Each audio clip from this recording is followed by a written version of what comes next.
안녕하세요. 오늘의 데일리 뉴스레터에 오신 것을 환영합니다. 1. 반도체 매출의 절반을 남겨먹어. 2. 경기 침체. 중국은 한국에 도움을 요청했다. 3.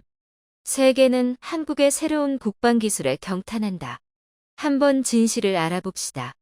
한국의 반도체 기술은 전 세계 인공지능 AI 기술 발전에 중요한 역할을 하고 있습니다. 이 나라는 반도체 산업에 대한 지도력과 투자를 통해 새로운 비즈니스 기회를 창출하고 AI 분야에서 혁신적인 발전을 촉진하고 있습니다. 한국의 성공의 핵심은 정부와 주요 기술 기업들의 헌신과 투자에 있습니다.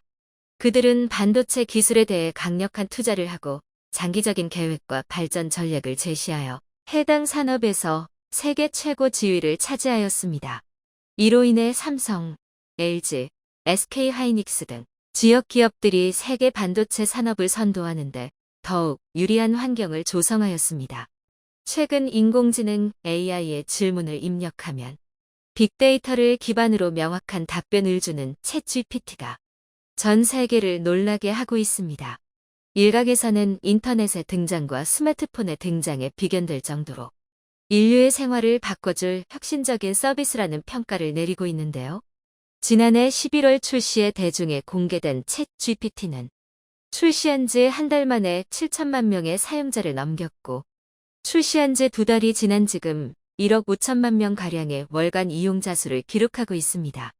챗 GPT 이전에 가장 빨랐던 월간 이용자 1위 기록은 9개월 후 중국의 동영상 플랫폼인 틱톡이 차지했었지만 윈도우와 엑셀 파워포인트 등으로 잘 알려진 마이크로소프트가 지원해 개발된 챗 GPT가 출시한 지 2달도 안 되어 1억 명 사용자를 돌파한 것은 21세기 첨단 산업과 인류의 생활에 새로운 패러다임을 제시할 것이란 근거가 되고 있습니다. 의사와 변호사, 회계사와 같은 전문직 일자리마저 위협하고 있습니다. 챗 GPT의 인공지능으로 미국 의사면허 시험과 변호사 시험 그리고 회계사 시험까지 우수한 성적으로 통과했다는 사실이 알려지면서 전 세계 중고등학교와 대학교의 과제마저 챗 GPT가 대신해주는 현상이 빈번하게 일어나고 있습니다. 특히 챗 GPT는 기존 검색 엔진 시장을 완전히 뒤바꿀 것이란 전망이 나오고 있는데 전 세계 시장 점유율 80% 이상을 차지하면서 독점적인 시장 지위를 구축한 구글이 챗 GPT 혁신에 밀려날 것이란 의견도 나오고 있습니다. 평범한 사람이 수년간 공부하고 연구해야 얻을 수 있는 지식을 챗 GPT는 불과 몇 초, 몇 분 만에 학습하고 새로운 대안을 제시하고 있는 만큼 미래 일자리가 위협받으면서 동시에 새로운 시장이 창출될 것이란 기대가 나오고 있습니다.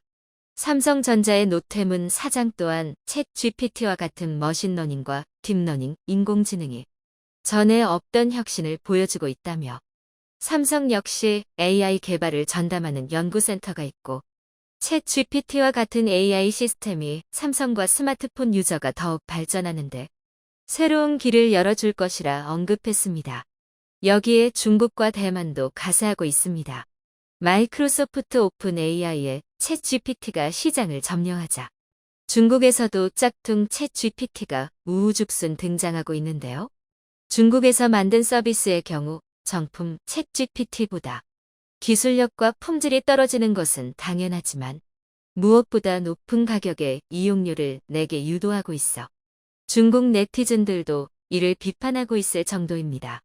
이에 중국 당국은 미국의 챗 GPT와 같은 혁신적인 서비스를 자신들도 만들겠다며 중국판 챗 GPT 개발을 공식화했습니다. 대만 역시 중국에 밀릴 수 없다며 자체적인 챗 GPT 개발을 예고하고 있어 글로벌 AI 챗봇 서비스 시장이 급속도로 커질 것이란 전망이 나옵니다. 하지만 누구보다 발등에 물동이 떨어진 곳은 중국의 업체도 대만의 업체도 아닌 미국의 구글입니다. 독점적인 검색 엔진의 점유율을 마이크로소프트에게 넘겨줄 위기에 놓였기 때문인데요. 이에 구글 역시 자체적으로 개발하던 AI 서비스를 챗 GPT처럼 공개하는 것을 검토하고 있다는 소식입니다. 그런데 문제는 이런 인공지능 챗봇 시스템을 아무나 뚝딱 만들어낼 수 없으며 천문학적인 메모리 반도체가 필요하다는 것입니다. 최근 전 세계적인 챗GPT 열풍이 삼성전자와 SK하이닉스 등 국내 메모리 반도체 기업들에게 막대한 이익을 가져다 주고 있는 것으로 확인되고 있습니다. 챗GPT가 빠른 속도로 연산하여 인공지능을 구현하기 위해선 미국의 그래픽 처리 장치 GPU를 전문으로 만드는 엔비디아의 A100 그래픽 칩셋이 필요합니다. 마이크로소프트 오픈 AI 서버에 이런 A100 그래픽 칩셋 수백만 개가 신경망처럼 연결되어 빠른 속도로 연산을 하고 결과값을 전송하는 시스템을 가지고 있습니다. 그런데 A100 그래픽 칩셋은 SK하이닉스의 3세대 HBM D램이 적용되어 있어 사실상 국산 메모리 반도체가 인공지능 AI 개발의 핵심 필수 소재가 된 것입니다. SK하이닉스가 개발한 HBM은 고대역 대량의 메모리를 지연시간 없이 순식간에 보낼 수 있는 반도체로 인공지능 개발과 같이 정보 처리량이 많은 시스템에 필수적으로 탑재되고 있습니다.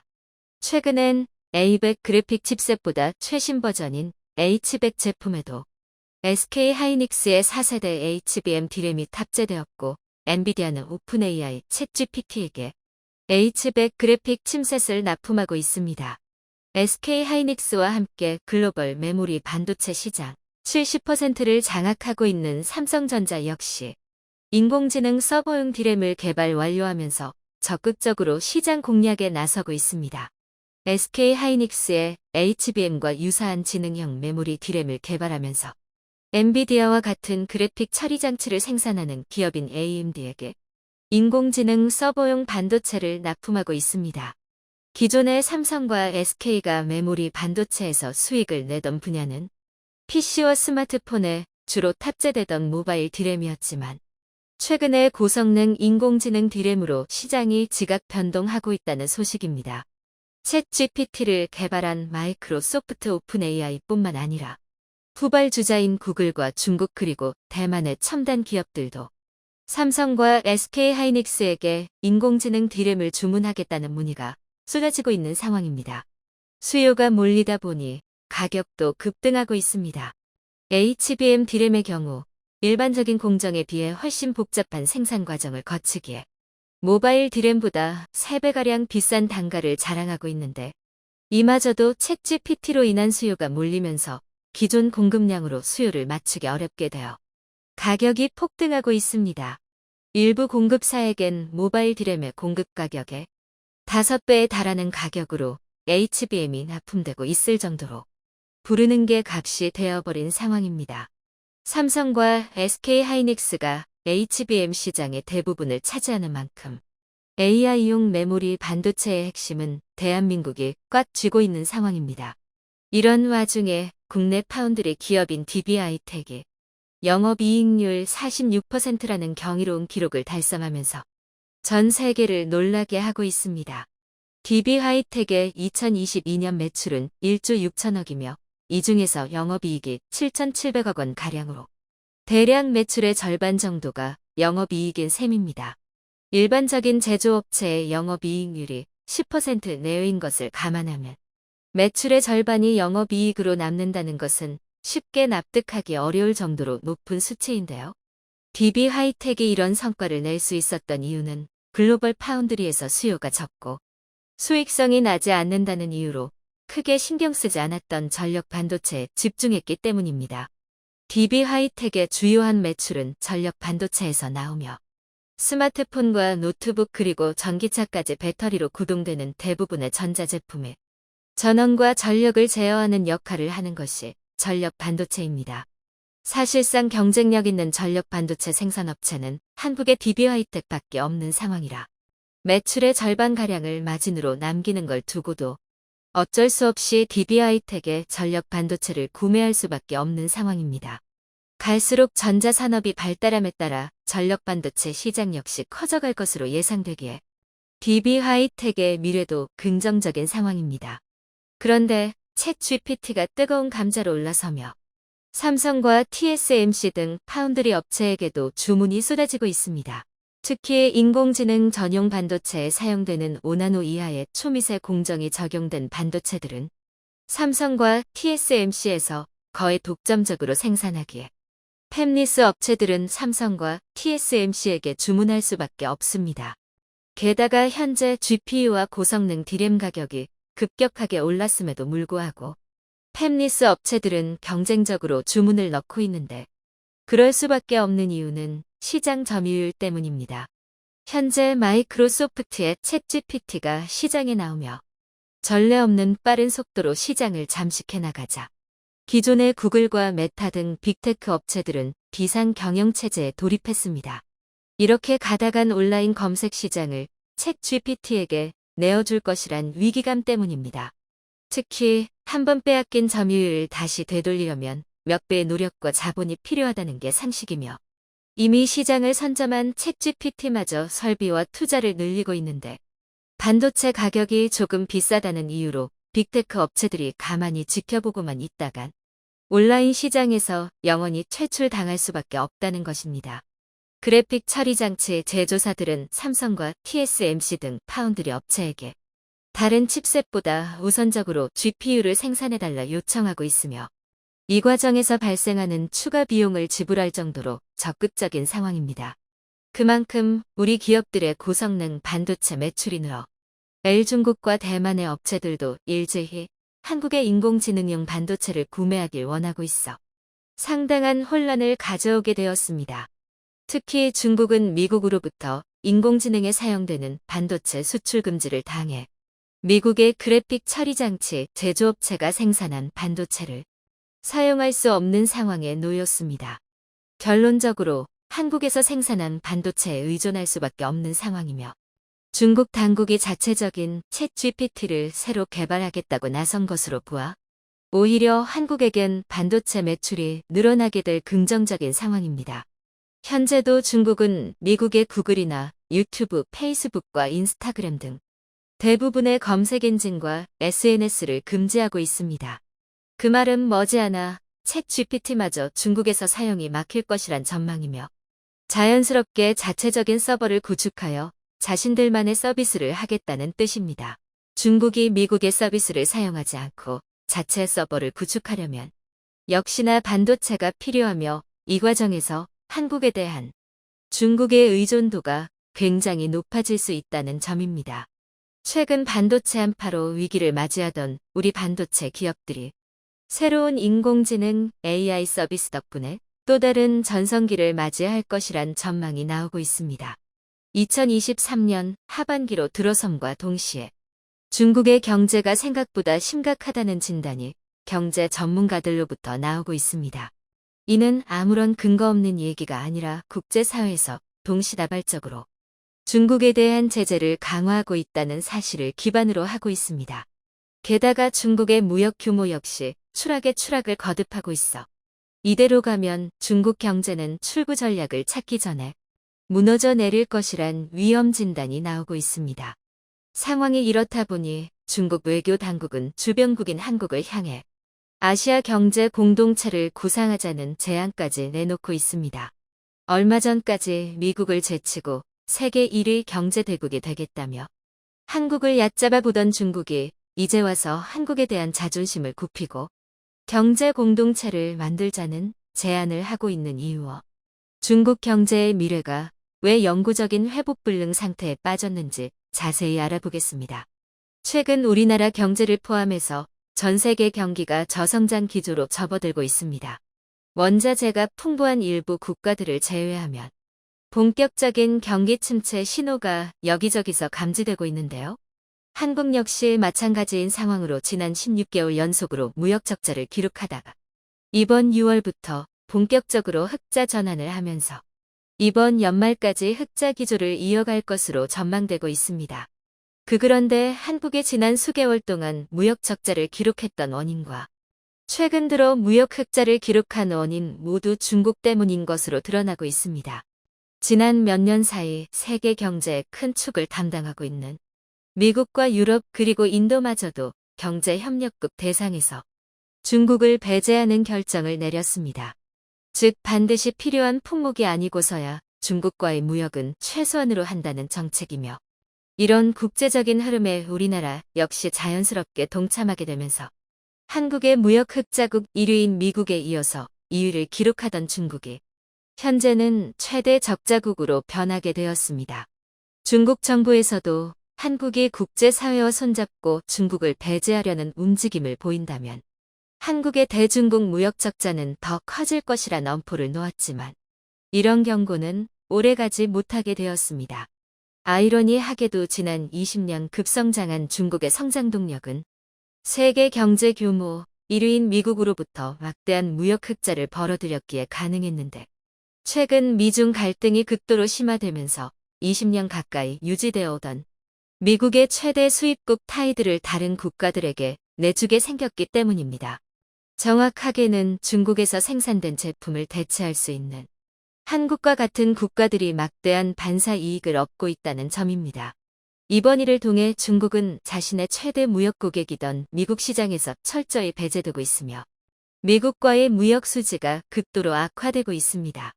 반면 한국은 현재도 미국과의 무역에서 엄청난 흑자를 거두고 있으며 한국의 최대 무역 흑자국은 미국인 만큼 중국이 배제되면서 얻게 되는 반사 이익이 더욱 커지고 있다는 점입니다.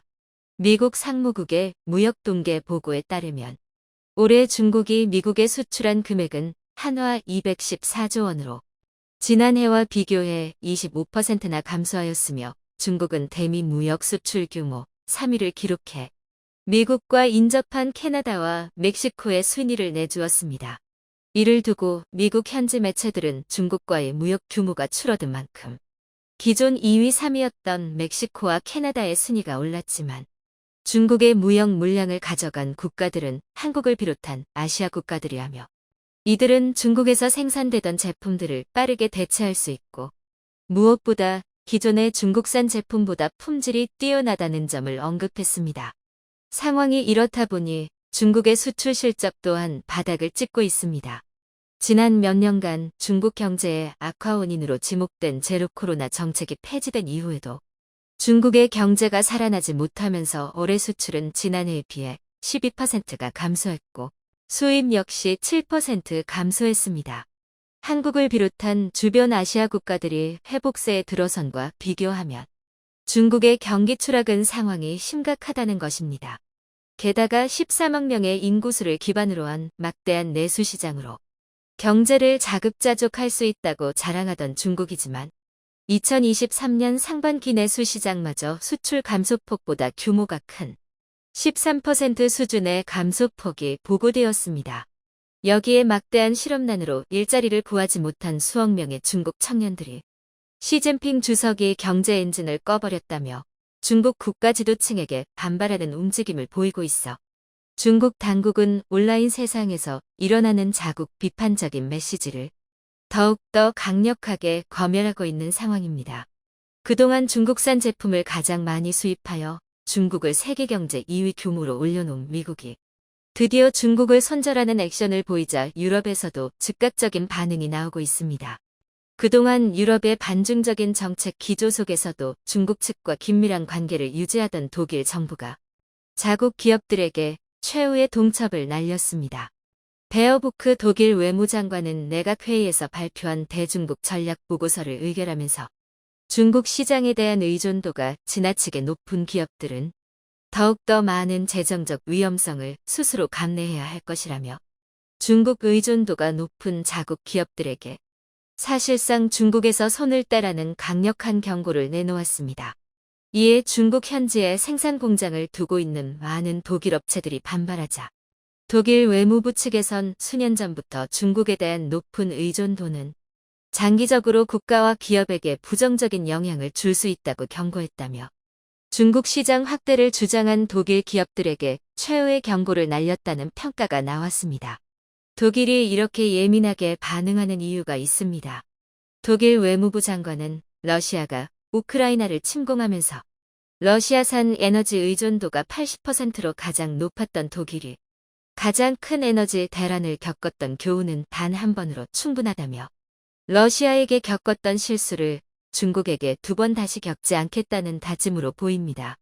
중국 역시 우크라이나를 탐내던 러시아와 마찬가지로 호시탐탐 대만을 노리고 있는 상황에 미국과 유럽의 기업들이 중국과 긴밀하게 연결되어 있으면 중국이 어떤 군사적인 행동을 하더라도 미국과 유럽은 중국의 행동에 어떤 대응도 못할 것이란 생각이었습니다. 하지만 러시아에게 된동 당한 서방 세계는 이제 중국과 연결되어 있던 경제적 관계를 완전히 뿌리 뽑으면서 중국이 어떤 독단적인 행동을 하더라도 경제적 군사적 옵션을 비롯해 모든 수단으로 중국을 저지할 준비가 되었다는 뜻입니다. 중국 지도층에선 수년 전부터 이어진 서방 세계의 탈중국 엄포가 실제로 이루어질 리 없다면서 무시로 일관했지만 최근 들어 중국 내 인건비가 급상승하고 중국 당국의 반기업적인 규제와 자국 기업 일감 몰아주기 등 외국계 기업에 대한 불공정한 규제가 반복되자 해외 기업들의 중국 내 투자는 사상 최저치를 기록하고 있습니다. 더군다나 어떤 글로벌 기업들도 아무리 중국 시장이 크다고 하지만 시장 규모 2위인 중국보다 1위인 미국의 시장을 포기하면서까지 중국에 진출하려는 기업들도 많지 않은 상황이고 자연스럽게 글로벌 기업들이 앞다투어 탈중국에 나서며 그 밑에 2차, 3차 하청업체들까지 줄줄이 탈중국에 나서고 있습니다. 과거 사드 갈등부터 제로 코로나까지 중국에게 순환을 겪어온 우리나라 기업들 역시 누구보다 빠르게 탈중국에 성공하여 동남아시아 등지에 새로운 둥지를 들었습니다. 이 당시만 해도 중국은 한국이 없더라도 자신은 곧 세계 1위가 된다며 자신만만했지만 최근 중국을 향한 국제적인 분위기가 심상치 않다는 것을 깨닫고 이제 와서 한국에게 새로운 제안을 하고 있습니다. 7월 초 중국 칭다오에서 열린 한중일 3자 포럼에서 중국의 왕이 외교부장은 한국과 일본을 향해 미국과 유럽의 서방 국가들은 한국인, 중국인, 일본인을 구분할 수 없다. 아무리 금발로 머리를 염색하고 날렵한 코를 만들어도 한국, 중국, 일본은 결코 서방 국가가 될 수 없다면서 한국과 일본은 아시아의 뿌리가 어디에 있는지 알아야 한다고 주장했습니다. 이어서 왕이 부장은 한국과 일본이 중국과 함께 협력하여 동아시아 경제 공통체를 새롭게 구상한다면 서방의 제재와 횡포에 맞서서 무너지지 않는 아시아 연합을 구축할 수 있다고 언급했습니다. 왕이 부장의 이러한 태도는 한국과 일본의 많은 반감을 불러오게 되었습니다. 사드 당시만 해도 중국에선 한국을 소국 취급하면서 한국에 대한 경제적 제재를 일삼았고 아직도 이런 한한령은 완전히 풀리지 않아 중국에 있는 우리 기업들이 많은 타격을 입고 있는데 이제 서방 국가들에게 중국 자신들 이 포위당하니 아시아 국가들끼리 뭉쳐야 한다면서 황당한 주장을 하고 있는 것입니다. 그동안 콧대 높던 중국이 이렇게까지 한국을 향해 노골적인 협력을 요청한 적이 없었는데 자존심을 굽히고 한국에게 숙이고 들어왔다는 점에서 중국의 경제 상황이 세상에 알려진 것보다 더욱더 어렵고 회복불능의 경지에 도달했다는 분석도 나오고 있습니다.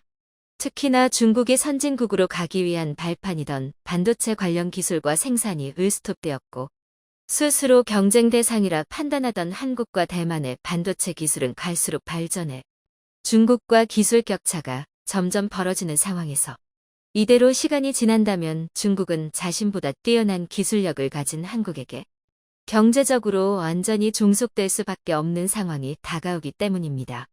최근 한국은 중국 정부의 적극적인 개입으로 중국과의 무역에서 적자를 보고 있지만 몇 개월 전까지만 하더라도 중국은 한국의 제2무역 흑자국이었습니다. 그만큼 중국은 한국산 반도체와 중간재를 수입해 해외에 완제품을 수출해왔다는 것으로 중국이 한국과의 무역에서 적자를 보면서까지 한국산 중간재를 수입해야 하는 상황이라는 것입니다. 중국의 현재 반도체 수준으로는 스마트폰이나 노트북과 같은 전자제품을 자체 생산할 수 없으며 핵심 부품을 한국, 대만, 미국으로부터 수입해야 하는데 이런 해외 의존도를 줄이고자 반도체 굴기를 선언했지만 국제사회의 전방위적인 압력에 중국은 결국 자체적인 기술 발전을 이루기보단 해외 기술력에 종속될 것입니다. 콧대 높던 중국이 자신보다 낮게 보단 한국에게 첨단 과학 기술력이 종속되는 상황만큼은 피하고 싶을 것이며 그렇기에 한국에게 경제적 협력을 요청하는 것으로 파악됩니다. 중국은 13억 인구 대국이지만 첨단 산업 없이는 더 이상의 경제 발전이 어려울 것이란 예측에 한국과 일본 사이의 국가 자존심을 내건 수중전이 본격적으로 막을 올렸습니다. 바로 앞선 영상에서 말씀드렸던 최대 80조 원 규모의 캐나다 잠수함 도입 사업에서 한국과 일본이 유력 후보로 떠오르면서 피할 수 없는 단판 승부를 해야 하기 때문인데요. 이번 영상에서는 캐나다 잠수함 도입 사업과 관련해 한국과 일본이 내세우고 있는 잠수함 성능을 분석하고 캐나다가 노후화된 만재 배수량 2,455톤의 빅토리아급 디젤 잠수함을 대체할 3,000톤급 신형 잠수함 12척 도입을 추진할 것으로 알려지면서 방산업계가 들썩이고 있습니다. 특히나 해당 사업은 한국과 일본, 사실상 한일전이 펼쳐질 것으로 예상되면서 그 어느 때보다 더 분위기가 후끈 달아오르고 있는데요. 그런데 캐나다 잠수함 수주 싸움은 한일 간의 단순한 명분 싸움이 아니라 적게는 60조 원, 많게는 80조 원 규모로 추산될 정도로 수주 잭팟을 노릴 수 있는 전쟁이기에 반드시 꼭 이겨야만 합니다. 캐나다 매체 더허브에 따르면 캐나다가 신형 잠수함을 도입하는 데 있어서 가장 중요하게 생각하는 요소는 크게 세 가지로 미국의 반대를 불러올 핵잠수함이 아닐 것, 장거리 자막 능력, 미군 장비와의 호환성 및 후속 군수 지원 능력 등입니다. 이러한 조건들을 놓고 봤을 때 캐나다의 요구사항에 모두 부합하는 잠수함으로는 한국의 디메이 3000과 일본의 타이게이급 잠수함으로 좁혀집니다. 그런데 최근 캐나다 연방조달청과 해군 참관단이 포함된 캐나다 잠수함 실사단이 HD 현대중공업과 하나오션 해군 잠수함 사령부를 잇따라 방문해 잠수함 제조, 수리, 훈련 체계를 견학한 것으로 알려지면서 우리 쪽으로 방향을 튼 것 아니냐는 관측이 있었습니다. 심지어 여기에 더해 오는 10월 캐나다 군 당국이 방한해 도산 안창호급 잠수함에 승선하고 조선소 건조 시설을 추가로 둘러본다는 소식이 전해지며 내년께 나올 잠수함 사업 수주 기대감도 덩달아 커지고 있는데요. 방산업계에 따르면 캐나다 해군 당국자들은 10월쯤 잠수함 도입 사업을 위한 사전 실사 성격으로 방한할 예정으로 도산 안창호급의 성능을 점검할 것으로 알려졌습니다. 앞서 말씀드렸듯이 캐나다 군 당국 관계자들은 지난 5월 한국 조선소를 방문했는데 이들은 방한 전 일본을 찾아 미쓰비시, 가와사키 중공업과 해상자위대에 들러 잠수함 운용 현황을 살폈었습니다. 차세대 잠수함 도입 사업에서 강력한 후보로 꼽히는 한국과 일본의 조선소를 잇따라 방문해 잠수함 성능과 차별점 등을 직접 비교해 보려던 것이었는데요. 그런데 결국 이번에 캐나다 군 당국 관계자들이 다시 한번 한국을 방문한다는 소식이 전해지면서 잠수함 사업에서 한국이 유리한 고지를 점하게 된 건 어느 정도 확실해진 분위기입니다. 실제로 최신 잠수함인 도산 안창호급 잠수함은 세계에서도 가격도 저렴하고 성능도 좋아 함정 자체로만 봐도 경쟁력이 매우 높습니다. 더구나 경쟁자인 일본과 비교해서도 압도적인 성능을 보이면서 비교 우위를 드러내고 있습니다. 바로 AIP, 공기부류 체계를 탑재하지 못했다는 겁니다. 사실 최근 건조되고 있는 신형 디젤 잠수함들은 거의 대부분 AIP를 탑재하고 있지만 일본만은 상황이 다릅니다. 그런데 더 충격적인 건 이를 탑재하지 않은 이유가 일본이 AIP 개발에 실패했기 때문으로 앞서 일본은 연로전지 AIP를 개발하려다 기술적, 경제적인 이유를 들어 손을 들었습니다. 결국 일본 신형 잠수함에는 리튬 전지 하나만 탑재돼 있는 상태로 노력이 무색하게도 여러 단점들이 드러나고 있습니다. 애초에 일본 소류급 잠수함은 높은 압력을 견딜 수 있는 강도가 높은 고항복강을 사용했는데 이 역시 문제가 많았습니다. 이로 인해 수중 작전 심도를 500m까지 증가시켰지만 작동할 때 대량의 배기가스를 방출시키는 스털링 AIP 엔진이 말썽이었습니다. 실제로 해당 엔진은 수심 200m 내외에서만 운행할 수 있다는 치명적인 단점 때문에 일본 잠수함은 작전 능력이 현저히 떨어진다는 소리를 듣게 했습니다. 더구나 과거 일본 소류급 잠수함은 수중 배수량 4,200톤이 넘어가는데 겨우 300kW급 스털링 엔진을 장착하면서 조류가 강한 곳에 가면 항해 속도가 2에서 3노트까지 하락했습니다. 그래서 일본은 최근 진수한 소류급 11번함 모류부터 스털링 엔진을 완전히 제거하고 리튬 전지만 장착하게 됐는데요.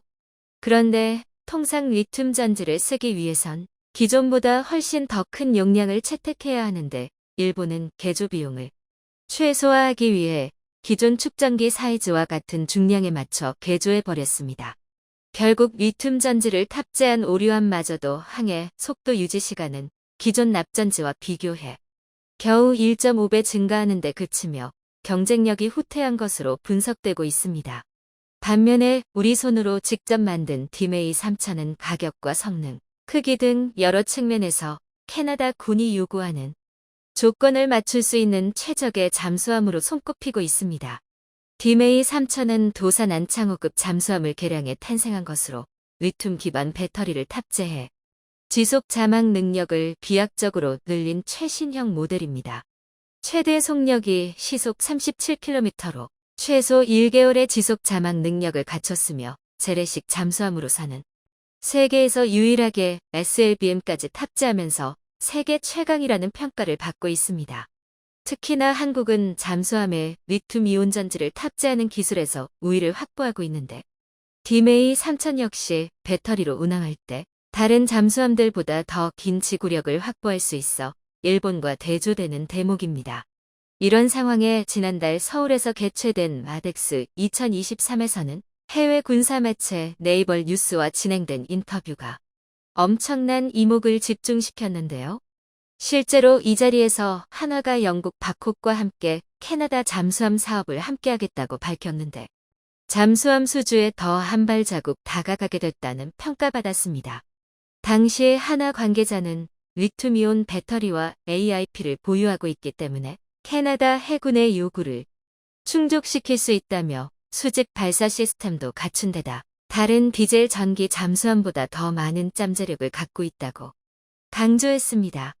그리고 연이어 캐나다가 현재 운용하고 있는 빅토리아급 잠수함 정비 사업을 독점하고 있는 바콕 관계자가 등장해 한국 잠수함의 우수성을 알리며 우호적인 분위기를 직접 조성했는데요. 바콕 관계자는 한화오션과 HD 현대와 기술 협약을 체결해 캐나다 잠수함 사업에서 협력하기로 했다며 한국은 도산 안창호급을 비롯해 성공적인 잠수함 프로그램을 보유하고 있다고 강조했습니다. 그는 도산 안창호급에는 무기 발사 시스템이 탑재돼 있고 동일한 무기 발사 시스템이 캐나다 해군이 보유한 어뢰와 호환될 것으로 보인다고 어필했습니다. 특히나 최근 한화 에어로스페이스가 세계 최고 수준의 잠수함용 리튬 전지 체계를 공개하면서 캐나다는 물론 잠수함 도입에 관심이 있는 다른 국가에서 군침을 흘리고 있다는데요. 잠수함의 생존성을 극대화시키는 핵심 장비의 국산화에 성공하며 잠수함 성능을 비약적으로 발전시켰기 때문입니다. 실제로 이달 초 한화는 유튜브 채널을 통해 2014년부터 잠수함용 리튬 전지를 개발해온 영상을 공개했습니다. 우리 잠수함의 차세대 심장, 리튬 전지 체계를 소개한 한화가 이번에 밝힌 내용은 납축 전지 대비 최고 속도, 자망 시간이 305% 향상, 최저 속도 자망 시간 166% 이상 향상, 혁신적인 화재 예방 설계와 소화 장치로 전 세계 방산업계에선 놀랍다는 반응입니다. 한화는 리튬 전지는 충방전 과정에서 가스가 발생하지 않고 전해액 교반이 불필요해 부속 설비를 제거할 수 있다며 충방전 효율이 50%에 불과하고 수명이 2000사이클 정도인 납축 전지보다 높은 효율과 수명을 갖고 있어 운용과 유지 보수에 유리하다고 설명했습니다. 그러면서 삼성 SDI의 배터리 셀을 트레이에 맞춰 한화에서 모듈로 통합했다며 이런 이유로 안정성과 신뢰성은 세계 최고 수준이라고 강조했습니다. 배터리 강국 대한민국이 잠수함 분야에서도 빛을 발하고 있는 것으로 보이는데요. 실제로 지난달 한화에어로는 인도 차세대 잠수함 사업의 배터리 공급을 추진하는 등 캐나다에 이어 한국 배터리의 저력을 보여줄 채비를 하고 있습니다. 실제로 인도 정부가 P75L 프로젝트를 두고 한화의 미래 계획에 대한 비전을 제시한 만큼 해당 사업에서 한화가 유리한 고지에 있다는 사실을 확인시켜주고 있는데요.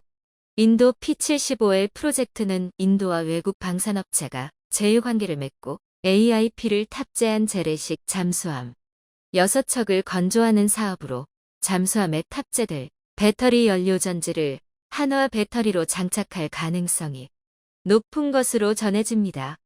그리고 잠수함용 국산 연료 전지가 탑재된 디메이 3000은 캐나다 잠수함 수주가 거의 확정적인 분위기인데요.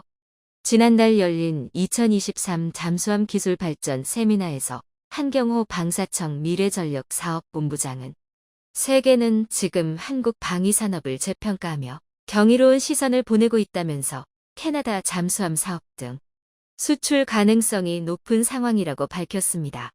그는 잠수함 가격은 단위가 매우 크기 때문에 단 몇 척의 수출로도 획기적인 실적을 달성할 수 있다며 세계 시장의 문을 계속 두드릴 수 있도록 최선을 다하겠다고 강조했습니다. 또 최근 폴란드에서도 잠수함 도입 사업을 공식화하면서 호재가 계속되고 있습니다. 18일 폴란드 군비청은 오커우르카로 명명된 새로운 유형의 잠수함에 대한 사업을 발표했습니다. 마리우시 부아슈차크 국방장관도 트위터에 잠수함 사업 시작을 알리는 트윗을 게재했는데요. 앞서 그는 잠수함 성능에 대한 힌트를 주며 한국의 참여를 요구했습니다. 고속으로 은밀하게 움직이고 장시간 수중 잠행이 가능해야 한다며 어뢰나 순항 미사일을 발사할 수 있어야 한다고 전했는데요. 폴란드 잠수함 도입 사업은 우리 기업의 참여가 유망한 사업 중 하나로 꼽혀온 만큼 HD 현대중공업과 한화오션이 유력 후보로 거론됩니다. 이와 같이 폴란드에서 요구한 잠수함 스펙 또한 한국의 잠수함과 거의 일치하는 것으로 보이며 다시 한번 주목되고 있습니다. 1980년대 독일로부터 209급 잠수함을 도입하기 시작한 한국은 30년 만에 우리 해군의 잠수함 전력을 비약적으로 발전시켰는데요. 이제 한국은 캐나다 차